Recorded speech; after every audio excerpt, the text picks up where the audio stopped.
ኢትዮጵያ ስለ ባህር በር ለምን ዝም አትልም? በዚህ ጉዳይ እንድናወራ ምክንያት የሆኑን ጄኔራል ጻድቃን ናቸው። ጄኔራል ጻድቃን ናቸው በዚህ ጉዳይ ላይ ዛሬ እንድንነጋገር ምክንያት የሆኑ አንድ ጽሁፍ ጽፈዋል። ጽሁፉን ከፈለጋችሁት ሪፖርተር እንግሊዘኛ እትም ላይ እዛ ላይ ወጥቷልና እዛ ላይ ልታዩት ትችላላችሁ። ሙሉንም ልታነቡት ትችላላችሁ። ጥሩ ግንዛቤ የሚፈጥር ጽሁፍ ሆኖ አግኝቼዋለሁ። ሙሉን ለእናንተ ማቅረብ አላስፈለገኝም። ሄዳችሁ ብታነቡት ነው የተሻለ የሚሆነው። እኔ ግን ከዛ ውስጥ በጣም ኢንተረስትድ የሆንኩባቸው ነገሮች ላይ ብቻ ነው አተኩረን ይህንን ጥያቄ ሊመልስ የሚችል አይነት እዛ ውስጥ ያገኘሁትን ነገር ነው ዛሬ ለእናንተ ላቀርብላችሁ የምፈልገው ማለት ነው። ዋናው ሀሳቡ እሳቸው ነው። ትንሽ ድምፄ ላይ ችግር እንዳለ አውቃለሁ፣ ይቅርታ ለዛ። ዋናው ሀሳቡ የጄኔራል ጻድቃን ሀሳብ ነው።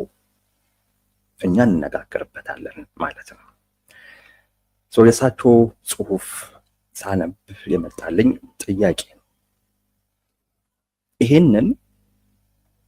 ይሄንን ጥያቄ ብዙ ሰዎች ይጠይቃሉ። ብዙ ሰዎች ለምሳሌ በሻዕቢያ በኩል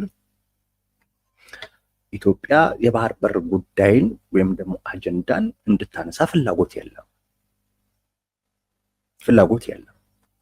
በተለያየ ወቅት ኢትዮጵያ ስለ ባህር በር ከምታራምደው አቋም ጋር በተያያዘ የሚሰጡትን ምላሾች ልብ ብላችሁ ከሰማችሁ ዝም በሉ የሚል መልእክት ያለው፣ በቃ የባህር በር ጉዳይ አታንሱ የሚል መልእክት ያለው፣ የባህር በር ጉዳይ ካነሳችሁ ችግር አለ፣ የባህር በር ጉዳይ ማንሳታችሁ ሉዓላዊነታችንን ልትዳፈሩ ነው የሚል ማሸማቀቂያ ነው ሁል ጊዜ የሚቀርበው። ኢትዮጵያ የባህር በር ስታነሳ ልትስፋፋ አስባ ነው።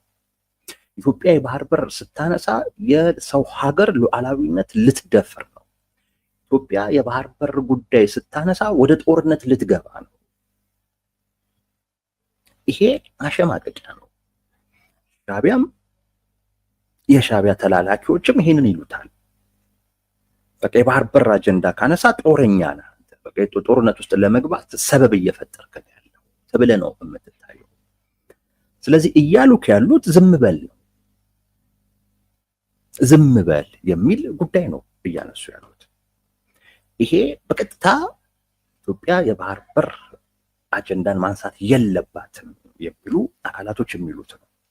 በተዘዋዋሪም ደግሞ ጊዜው አይደለም የሚሉም አካላቶች አሉ። ጊዜው አይደለም የሚሉትም አካላቶች ቢያንስ ዛሬ ዝም በሉ እያሉ ነው። ነገ ቢነሳ ይሻላል፣ ዛሬ አታንሱ፣ በቃ የባህር በር አጀንዳ አታንሱ ነው። ኢትዮጵያ ለምን ስለ ባህር በር ዛሬ ላይ ዝም አትልም ነው። በተዘዋዋሪም ቢሆን ጊዜው አይደለም አሁን ላይ።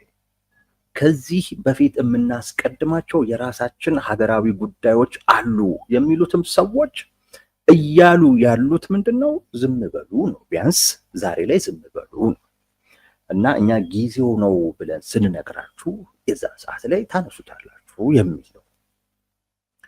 ብዙ ሰዎች በተለያየ አይነት መንገድ ኢትዮጵያ የባህር በር አጀንዳን በሚመለከት ወይም ስለ ባህር በር የምታደርገውን ንግግር ወይም እንቅስቃሴ ዝም እንድትል ወይንም እንድታቆም ይፈልጋሉ። የጄኔራል ጻድቃን ጽሁፍ ላይ ግን ኢትዮጵያ ዝም ማለት የማትችልባቸውን 3 ምክንያቶች ጄኔራል ጻድቃን ይዘረዝራሉ።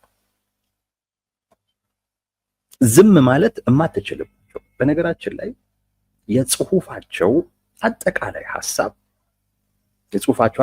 ሀሳብ አሁን ላይ ያለው ቀይ ባህር ላይ ያለው አሰላለፍ ሁሉንም ሊጠቅም በሚችል ይሄ የዜሮ ሰም ጌም ሳይሆን ሁሉንም አሸናፊ ሊያደርግ በሚችል አይነት መልኩ የአሰላለፍ ለውጥ ሊኖር ይገባል። በአጠቃላይ ኢትዮጵያን እንደ አዲስ ኃይል በቀይ ባህር አስተዳደር ውስጥ እንደ አዲስ ኃይል መቀበል ለኢትዮጵያ ብቻ ሳይሆን በአጠቃላይ ለቀጠናው ሰላም፣ መረጋጋት እጅግ በጣም አስፈላጊ ነው። ለኢትዮጵያ ወደ ባህር በሩ መምጣት የሚጠቅም እንጂ የሚያሰጋ እና የሚጎዳ አይደለም። አይጠቅምም፣ ኢትዮጵያ መምጣት የለባትም ወደ ባህሩ ተብሎ የሚደረገው እንቅስቃሴ ዜሮ ሰም ጌም ነው። ማንንም የማይጠቅም ራስን ጭምር የሚጎዳ ኢትዮጵያ መምጣት የለባትም የሚሉትን አካላቶች ራሱ የሚጎዳ አይነት አቋም ነው ወይም ጨዋታ ነው። እሱን መተው እና ኢትዮጵያን መቀበል ይጠቅማል ነው የጽሁፋቸው ዋነኛ ሐሳብ። እሱን እንዳልኳችሁ ሄዳችሁ ታውቁት። ለኛ ግን ኢትዮጵያ ዝም ማለት የማትችልበት፣ ዝም ማለት ብቻ አይደለም ጊዜም መስጠት የማትችልበት ማለት በቃ ለነገ ብላ ልታሳድረው የማትችለው ጉዳይ መሆኑን ያሳዩበትን 3 ነገሮች ጽሁፋቸው ላይ የተገኙን ዛሬ ከእናንተ ጋር እንነጋገራለን።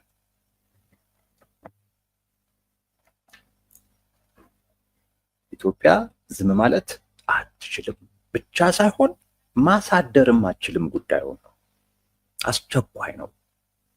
መሆንም ካለበት መነሳት ካለበት አሁን ነው የሚል 3 ምክንያቶችን ያነሳሉ። የጽሁፉ ጭብጥ ግን ቅድም እንደነገርኳችሁ ኢትዮጵያን እንደ አዲስ ኃይል የባህር በር ያላትን ኢትዮጵያ መቀበል ለቀጠናው ይጠቅማል። የባህር በር ከሌላት ኢትዮጵያ ይልቅ የባህር በር ያላት ኢትዮጵያ ለቀጠናው በእጅጉ ትጠቅማለች። ከራሷ አልፎ በእጅጉ ትጠቅማለች። ግብጽ ስለ ራሷ ጥቅም ብታስብ ኢትዮጵያ የባህር በር ቢኖራት ትጠቀማለች። ኤርትራ ስለ ራሷ ጥቅም ብታስብ በተመሳሳይ፣ ጅቡቲ በተመሳሳይ የኢትዮጵያ ወደ ባህር መጠጋት የባህር በር ባለቤት መሆን ሁሉንም የሚጠቅም እንጂ የሚጎዳ አይደለም። የቀጠናውን ሀገራቶች ብቻ አይደለም፣ እዛ አካባቢ ላይ ኢንተረስት አለን የሚሉ አካላቶችን በሙሉ አሜሪካን እስከ ቻይና ድረስ አውሮፓንም ኤዥያንም ጭምር የሚጠቅም ነው። ለማንም የሚጎዳ ነገር የለውም የሚለው የእሳቸው የጽሁፍ ጭብጥ። 3ቱ ዝም ማለት የማትችልበት ምክንያት አንደኛው ኢኮኖሚያዊ ጉዳይ ነው። ኢኮኖሚያዊ ጉዳይ ነው። አንዳንዶቻችሁ ፕሊስ ርዕሱን እዩና እኔ እዚህ ምንም በተባለ ቁጥር እኮ እዚህ የመጣው እንትን ማለት እኮ የለብኝም። ስምረት ፓርቲ ቅሬታ አቅርቧል ሰምቻለሁ። ብዙም ሊያነጋግር የሚችል አይነት ጉዳይ ስላልሆነ ነው እንትን ያልኩትኝና ጥያቄ ምናምን ካላችሁ ፕሊስ ከርዕሱ ጋር የተያያዘ ነገር ብቻ ጠይቁኝ። እሺ እንትን ታደርጉኛላችሁ። ኮሜንታችሁን ስለማይ ትኩረቴን ትበትኑልኛላችሁና ከዚህ ጋር የተያያዘ በቃ ከዚህ ርዕስ እንዳልወጣ አድርጉኝ። እንደዛ ይሻላል። በርዕሱ ዙሪያ ላይ ጥያቄ አስተያየት ይኖራችኋል ብዬ ስለማስብ ነው የእናንተን ኮሜንት የምከታተለው እንጂ አልችልም እንደዚህ አይነት ነገር በፊት ላይ። አሁን ነው ገና እየለመድኩትኝ ያለሁትና ከርዕሱ ጋር የተያያዘ ነገር ላይ ብቻ እንድቆይ አድርጉኝ ለማለት ነው።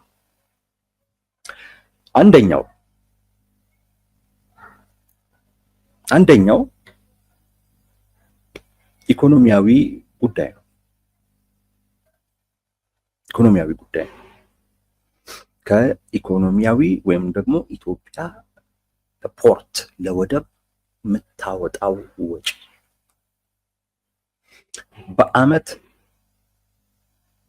በአመት ኦልሞስት $2 ቢሊዮን $2 ቢሊዮን ኢትዮጵያ ታወጣለች።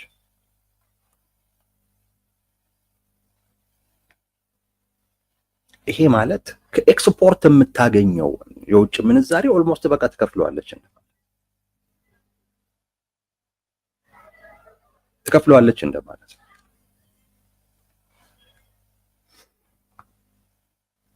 ይሄ ትልቅ ችግር ነው፣ ትልቅ ችግር ነው። ለዚያውም ደግሞ በአንድ ወደብ ነው ኢትዮጵያ የምትጠቀመው፣ በጅቡቲ በኩል ነው። በጅቡቲ በኩል ያለው ወደብ ደግሞ በጣም የተጨናነቀ ነው። ፍጥነትም የለውም፣ ምንም የለውም፣ ነፃነትም የለውም። የኢትዮጵያን የኢኮኖሚ ፍላጎት የሚያሟላ አይደለም ብቻ ሳይሆን በጣም ብዙ ወጪ ነው የሚጠይቀው። ምርቶቹን ለማስገባትም ለማስወጣትም ለማጓጓዣ ለሎጂስቲክ ተብሎ የሚከፈለው ወደ $2 ቢሊዮን።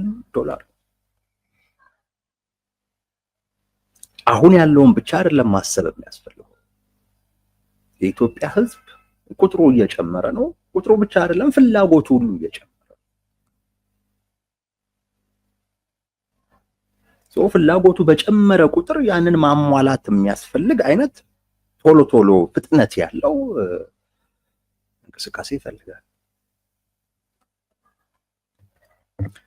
አሁን ባለው አይነት ሁኔታ ግን ያንን ማድረግ አይቻልም። ያንን ማድረግ አሁን አይቻልም። በጅቡቲ በኩል እሱም በጣም የተጨናነቀ ነው። ስለዚህ ይሄ አንዱ ፋክተር ነው ለኢትዮጵያ። ኢቭን የዛሬውን ራሱ እንኳን እየተቻለ አይደለም። ወጪን መቀነስ አለብህ፣ ገቢዎችን ማሳደግ አለብህ፣ ፍጥነት ያስፈልጋል። ዓለም ላይ ያለው ነገር በሙሉ ፍላጎት የሚጨምር ነው። የኢትዮጵያም ሕዝብ ቁጥሩም እየጨመረ ነው። ከጥቂት ዓመታት በኋላ ወደ 2 ሚሊዮን ወደ 2 ቢሊዮን ነው ስንት ነን? ወደ 200 ሚሊዮን እንገባለን። ወደ 200 ሚሊዮን እንገባለን ከቅርብ ዓመታት በኋላ። ያንን መሸከም የሚችል ኢኮኖሚ ያስፈልጋል። እሱን ደግሞ አሁን በአንድ ፖርት ለዚያም $2 ቢሊዮን እየከፈልን ማሳካት የምንችለው ጉዳይ አይደለም። ማሳካት የምንችለው ጉዳይ አይደለም። ኢትዮጵያ ውስጥ ደግሞ ኢኮኖሚያዊ እድገት ግዴታ ነው። ኢትዮጵያን ሆና መቀጠል የምትፈልግ ከሆነ ጽሁፉም ላይ ታገኙታላችሁ። ዴሞክራሲያዊ መሆን አለባት። ኢኮኖሚያዊ እድገት ሊኖራት ይገባል። ኢትዮጵያ የብዝሃነት ብዙ ያለባት ሀገር ነች። በባህል ደረጃ ብዝሃነት ያለባት ሀገር ነች። ብዙ ጥያቄ ያለበት ሀገር ነው። እነዚህን ጥያቄዎች ሙሉ በሙሉ መመለስ እንኳን ባይቻል ግን ማስታገስ እንዲቻል፣ ፍትሃዊ የሆነ የሀብት ክፍፍል እንዲኖር የግድ መልማት ማደግ አማራጭ የሌለው ጉዳይ። ለዛ የሚሆን አይነት ስርዓት መፍጠር ያስፈልጋል። ለዛ የሚሆን አይነት ምቹ ነገሮች ላይ በደንብ ትኩረት ሰጥቶ መስራት ግዴታ ነው። በተመሳሳይ አይነት መልኩ ዴሞክራሲያዊ መሆን አስፈላጊ ነው ወይም ደግሞ ግዴታ ነው ለኢትዮጵያ። ያ መሆን የማይችል ከሆነ ኢትዮጵያ በእንደዚህ አይነት ሁኔታ እርስ በርስ የተጋጩ የተዋጉ ብዙ ርቀት መጓዝ አይቻልም። እዚህም ድረስ ራሱ አብረን ሁሉ መሄዱ በጣም የሚገርም ነው። ከዚህ በላይ ግን ብዙ መሄድ ሊከብድ ይችላል። ኢትዮጵያ ውስጥ ያለው ሁኔታ እድገትን እና ዴሞክራሲያዊ ስርዓትን ግድ የሚል ነው። እሱን ትተህ ዝም ብለህ ልክ ኢሳያስ ኤርትራን በሚያስተዳድረው አይነት መልኩ ኢትዮጵያን ማስተዳደር አይቻልም። ስለዚህ ኢኮኖሚያዊ ፋክተሩ አንዱ ጉዳይ ነው። $2 ቢሊዮን እየተከፈለ በአንድ ወደብ ብቻ የሚፈለገውን የህዝቡን ፍላጎት የሀገሪቱን ፍላጎት እያሳኩ መቀጠል የሚቻል ጉዳይ አይደለም። አንዱ እሱ ነው። ይሄ ብዙዎቹ የሚባለው ብዙ ጊዜ ሲባል የነበረ ነው። ሁለተኛውና ለየት ያለው የኤርትራ ፋክተር ይሄ ትንሽ የሚያነጋግር ጉዳይ ነው። ሰው ጊዜ ሰጥተን እናወራበታለን። እዚህ ላይ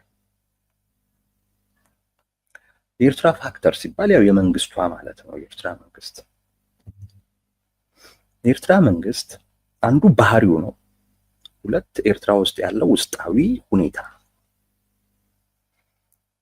ጄኔራል ጻድቃን የኤርትራን መንግስት ባህሪ ሲገልጹት ኤርትራን እንደ የሆነ የጦር ሰፈር ነው ያለው። እንደ አንድ የጦር ሰፈር ነው። የፖለቲካ ተቋማት የሉም ኤርትራ ውስጥ፣ ፓርላማ የለ፣ እንደዚህ አይነት ነገሮች የሉ። ሁሉም ነገር የሚሄደው በሴኪዩሪቲ አፓራተሱ በኩል ነው፣ ወይም በደህንነቱ መዋቅር ወይም በጸጥታው መዋቅር በኩል እንጂ የራሱን የቻለ ፖለቲካዊ ተቋማት የሉ።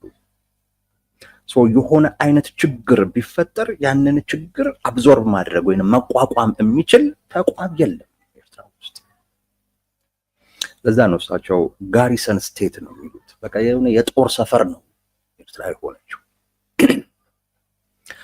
በእንደዚህ አይነት ሁኔታ ውስጥ ሆኖ መሪው ደግሞ ከልክ በላይ ከአቅም በላይ አምቢሽየስ ሲሆን ሁለት አይነት ባህሪያቶችን ያሳያል።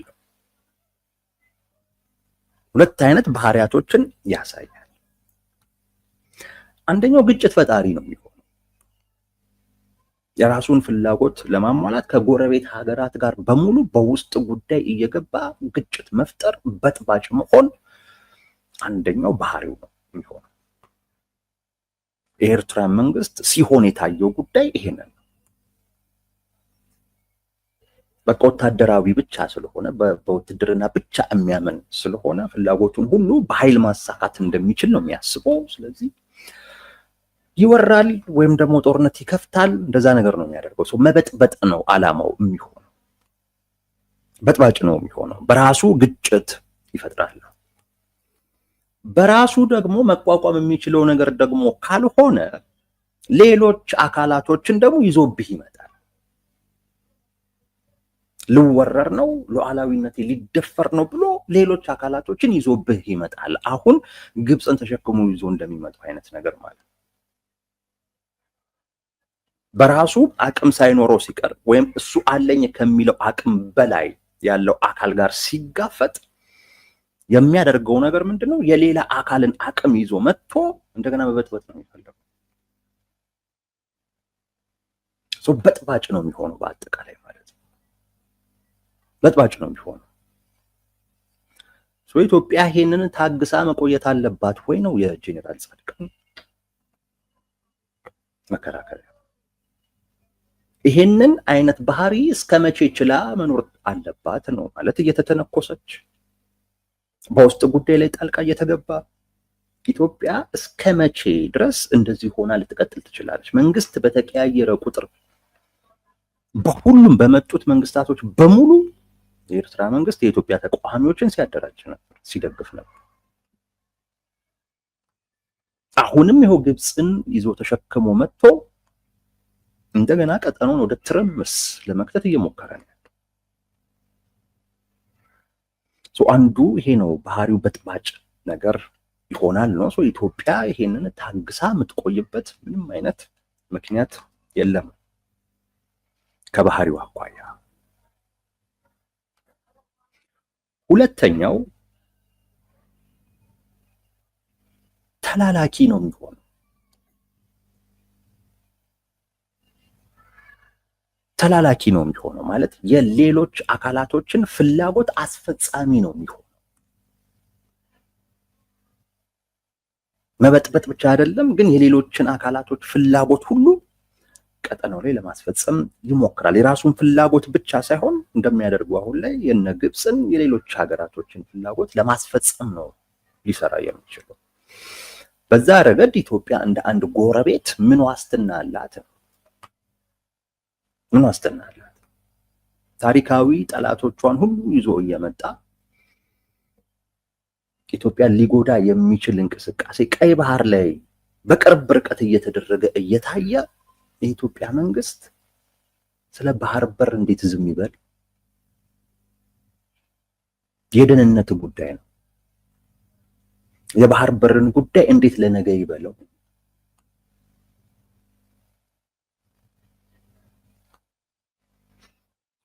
ይሄ ከባህሪው አኳያ ነው። ሌላኛው ከውስጣዊ ሁኔታው አኳያ ነው። የኤርትራ መንግስት ከውስጣዊ ሁኔታው አኳያ ፍራጃይል ነው ማለት ተሰባሪ አይነት መንግስት ነው። ስንጥቃት አለ። ከፍ ባለው ይሄ ሃይላንድ አካባቢ ላይ በሚኖሩትና ወደ ውሃው አቅራባ ባሉ አካባቢ ላይ በሚኖሩ ሰዎች መካከል ስንጥቅ አለ፣ የፖለቲካ ችግር ወይም ልዩነት አለ። ሌሎችም ችግሮች አሉ ከመብት ጋር ከምናምን ጋር የሚያያዙ። መንግስቱ ተሰባሪ ነው። እንደዚህ አይነት መንግስት የሆነ አይነት ለውጥ ሊያስከትል የሚችል ነገር ቢመጣ እና መሪው ቢተካ ሀገሪቱን እንደ ሀገር ማስቀጠል የሚችል አይነት ነገር ላይሆን ይችላል።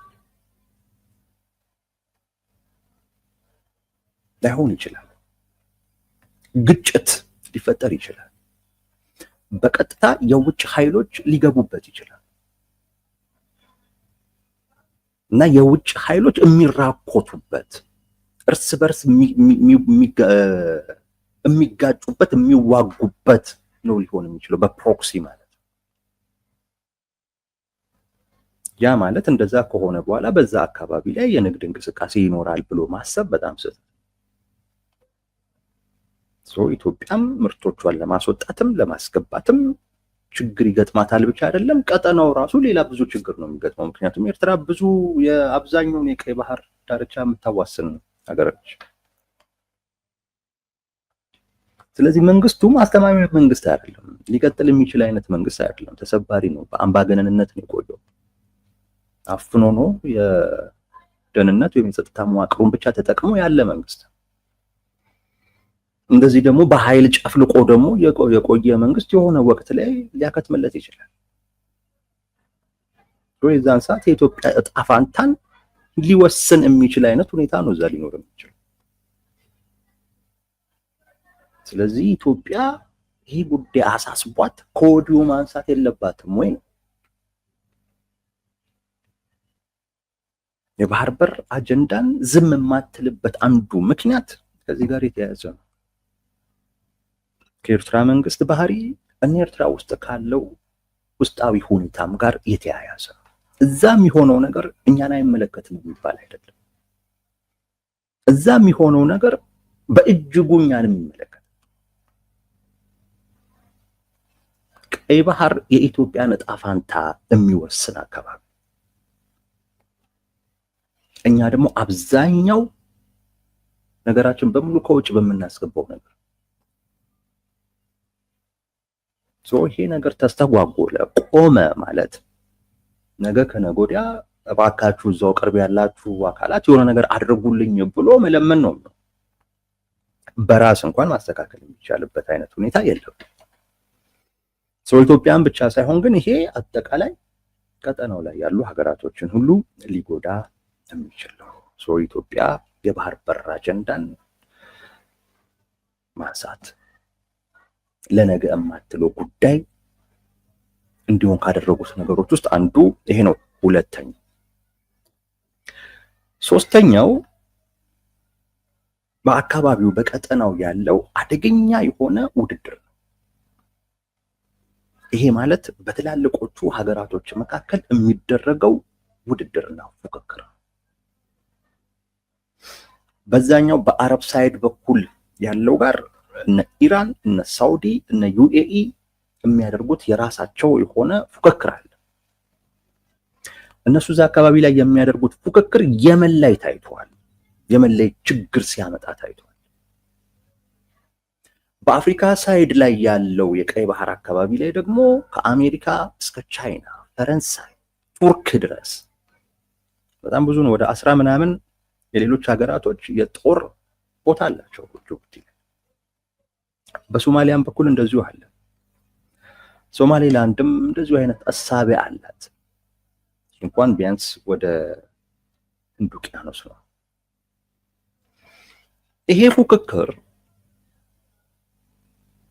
ፉክክር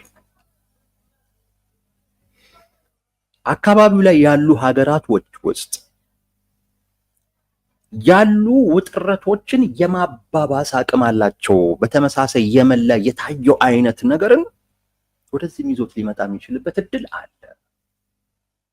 ይህ ፉክክር በጣም ከፍ እያለ በመጣ ቁጥር አካባቢው ላይ ያሉ ውጥረቶች ሊባባሱ የሚችሉበት እድል ይኖራል። ስለዚህ ኢትዮጵያ እንደዚህ እየተካሄደ ባለበት ሁኔታ ዝም ብላ ማየት የምትችልበት ሁኔታ ውስጥ አይደለችም። ስለ ባህር በር የምታነሳበት አንዱ ምክንያት ከዚህ ከደህንነት ጋር የተያያዘ ነው። ኢኮኖሚያዊ ጉዳይ ብቻ ሳይሆን ከደህንነትና ከህልውናዋ ጋር ጭምር የተያያዘ ነው። ስለዚህ ዝም ልትል አትችልም ነው። እነዚህ ነገሮች እየሆኑ ተፈጥረው እስኪ ጎዱኝ ጊዜ ድረስ ዝም ልበልና ልጠብቅ ማለት አይቻልም። ሊፈጠር የሚችልበት እድል እየሰፋ እየታየ ከወዲሁ እሱ ሊመጣ የሚችለውን ችግር መሻገር የሚቻልበት ወይም መቋቋም የሚቻልበትን አይነት ሁኔታ መፍጠር እየተቻለ አይ ውጥረት ስለሚፈጥር እንዲህ ስለሚባል ተብሎ ዝም ሊባል አይችልም። አይ ውስጣዊ የሆነ ጉዳይ ስላለኝ ይሄንን ለነገ ላድርገው የሚባል ነገር የለም። ኦፍ ኮርስ ውስጣዊ ጉዳይ አለ። at the same time ውጭውንም ጉዳይ ማየት ትችላለህ። አንዳንድ ጊዜ ግርም ነው የሚለኝ ውስጣዊ ለሆነ ጉዳይ መጀመሪያ ትኩረት ይሰጥ። ለምን ሁለቱንም ማየት የቻልክ ምንድነው ችግሩ? ሁለቱም በእኩል መጠን የሀገሪቱን ህልውና የሚፈታተን እስከሆነ ጊዜ ድረስ ኦፍ ኮርስ ለውስጣዊ ጉዳይም ትኩረት ትሰጣለህ።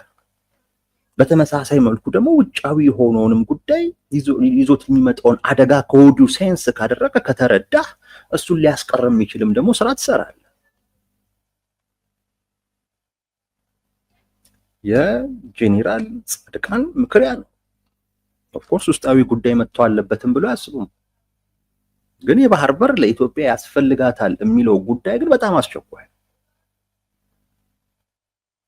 ነው።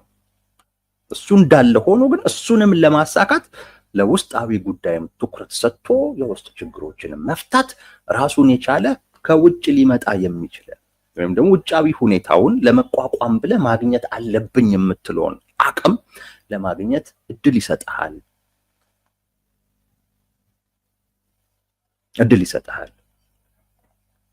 ስለዚህ ይሄ መሆን አለበት ነው እያሉ ያሉት። አስናቀ ተግባር እያለ ነው። ወሬ ሰለችን ተግባር እያለ ነው። እንግዲህ ሰሞኑን የጂ20 ስብሰባ ነበረ። እዛ ላይ ጠቅላይ ሚኒስትሩ ከብዙ ሀገር መሪዎች ጋር ከብዙ ተቋማት መሪዎች ጋር ተገናኝተዋል። አይ ቲንክ አንዱ ጉዳያቸው ይሄ ይሆናል ብዬ ገምታለሁ። እንደዛ ይሆናል ብዬ ገምታለሁ። ከዚህ ጋር በተያያዘ ነው እንግዲህ የሚንቀሳቀሱት ወይም የሚሰሩት ዲፕሎማሲ ስራ አስፈላጊ ስለሆነና ለጊዜው እዛ ላይ ማተኮር ስለፈለጉ እንግዲህ አንድ ተግባር አድርገህ ወሰደው አስናቀ መንግስቱ እንጂ እኔ ስሜትን እረዳዋለሁ፣ ጋራዋለሁ። ግን ጉዳዩ በስሜት የሚሆን አይደለም። በቂ ዝግጅት፣ በቂ ስሌት፣ በቂ ስራ መስራትን ይፈልጋልና ግን በስሜት ደረጃ ግን በእርግጠኝነት ያንተ አይነት ስሜት ብዙ ሰዎች እንዳላቸው እረዳለሁ። ጄኔራል ጻድቃን ይህንን ነው የጻፉት። ጽሁፉን የእንግሊዘኛው ሪፖርተር ላይ ገብታችሁ ታገኙታላችሁ። አንብቡት። በርካታ ግንዛቤ የሚፈጥር ጉዳይ ነው።